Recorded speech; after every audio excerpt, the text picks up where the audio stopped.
Така, намираме се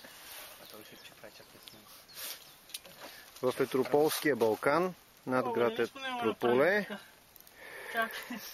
на един обект, разработен от Светло и Боби от клуба, който вчера, един ден след Велик ден, всъщност на Велик ден са изкопали до някъде и са стигнали до един дънер. И сега... Да бе, мене ми е ясно. Това направо не е. Всеки, че си спусне вътре в футбол. Ни прилагаха с Янко да дойдем тук да им пазиме страх, за да изкараме дънери и да видим дали ще излезе дупка от цялата тая работа. Вижда се, че скалата не е много от нашите. Има и нецензурни фрази в цялата работа. Ти клипче ли правиш? И след малко може би ще може да направим полиспа, за да изкараме един пън, който затлачва дупката и да видим какво става надолу. Че виси на самохвати отдолу. Айде теглете. Обирай. Чакай. Дай. Добре бе.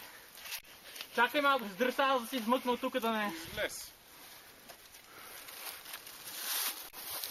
Сега, сам ще можете ли да го държиш?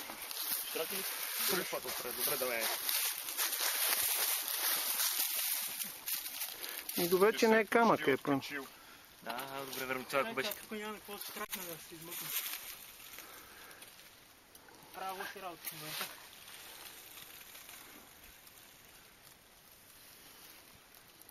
Няма въже.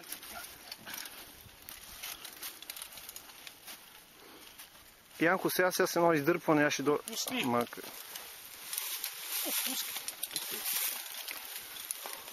Я сега, Зеле. Мармалата.